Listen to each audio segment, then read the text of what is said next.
Hey, toi.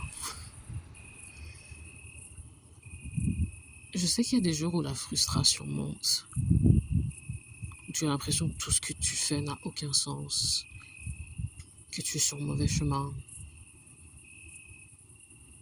que suivre ses rêves, c'est idéaliste, c'est irréaliste, c'est enfantin. On est adulte maintenant. Il faut qu'on aille se trouver un travail, il faut qu'on devienne sérieux, il faut qu'on se case, il faut qu'on devienne sérieux, il faut qu'on arrête de rêver. Mais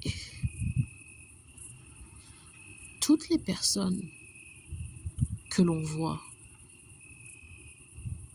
qui ont accompli leurs rêves, de tous les calibres, que ce soit des stars, des athlètes, des médecins, des libraires, les gens ont toutes sortes de rêves.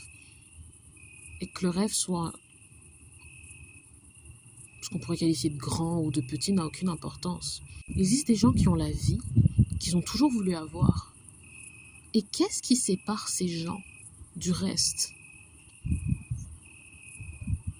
Si on n'y croit pas, si on se dit toujours qu'on est incapable, que ça peut arriver mais pas à nous, qu'on ne peut pas le faire, que c'est pas pour nous, que ça ne le sera jamais. Si on continue comme ça, si on continue d'émettre ces fréquences, à chaque pensée que l'on a, à chaque fois qu'on a un comportement où on se trahit nous-mêmes, est-ce qu'on veut réellement? Si on continue comme ça, tout ce qu'on va attirer, c'est ça. L'échec, l'abandon, la déception. Qu'est-ce qui se passe si on commençait à se demander « et si je pouvais? Et si j'essayais ?»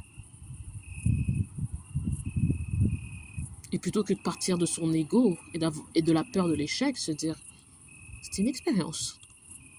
Je vais créer une expérience avec comme sujet moi-même. Et l'hypothèse est la suivante. Il est dit que si on croit de manière infaillible à quelque chose, infaillible, et par infaillible, ça ne veut pas dire qu'il n'y a jamais des moments de doute, c'est que dans nos tripes, on y croit. Même quand on n'est plus sûr d'y croire, on se dit, il y a quelque chose. Il y a quelque chose qui fait que je m'accroche, que j'y tiens à ce rêve, à cette idée, à ce projet. La théorie est donc, si on croit à quelque chose de manière infaillible et qu'on pose les actions pour y parvenir, il y a plusieurs types d'actions à poser. Il y a les actions, faire une demande de subvention par exemple, et il y a les actions, arrêter dans ma vie de cultiver des choses qui me sont nocives ou qui font que je me trahis, moi, par rapport à ce que je veux. Si je veux des personnes qui me soutiennent autour de moi, je vais peut-être devoir arrêter de m'entourer de personnes qui ne le font pas.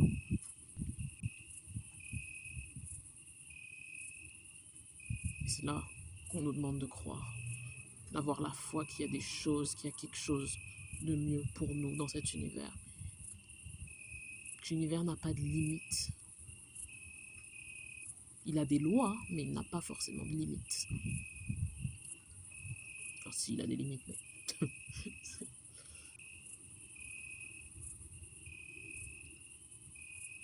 L'univers a des lois. Et la première loi, c'est ce qu'on met dans l'univers nous est retourné, d'une façon ou d'une autre, à un moment ou à un autre. Ce que l'on met dans l'univers, c'est comment on traite les gens, les pensées que l'on a au cours d'une journée, comment on se traite soi-même, comment on vit, quel rapport on a avec notre famille, notre travail, notre vie, notre quotidien, ce qu'on fait de notre vie, quoi. Il y aura des journées comme ça, c'est inévitable, des journées de doute, des journées de peur, des journées d'indécision. Et on n'est pas obligé d'y résister. Ces journées-là existent parce qu'elles doivent exister. Parce que si on était toujours en confiance, on ne saurait même plus c'est quoi la confiance. On n'aurait pas ces moments d'excitation, de confiance, de d'anticipation, on n'aurait pas aussi ces moments-là. C'est aussi ça. L'expérience humaine, c'est le privilège et le luxe de pouvoir explorer le pléthora des émotions humaines.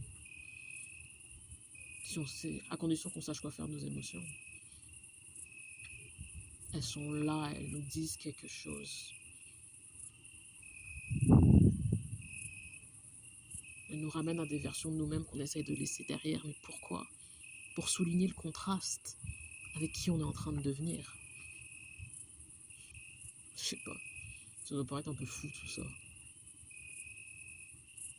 Pourtant, c'est ce que dit la métaphysique. La physique quantique. Ce que dit la métaphysique, le quantique. Tout ça, ça se rejoint. Du coup, c'est une expérience, avec une hypothèse. Mais c'est une expérience un peu particulière parce qu'elle se fait sur toute une vie. On ne saura jamais vraiment exactement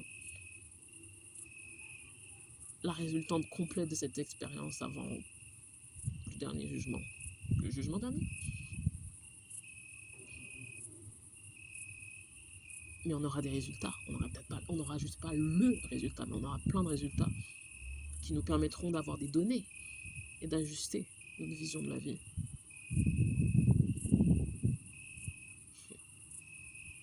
C'est intéressant.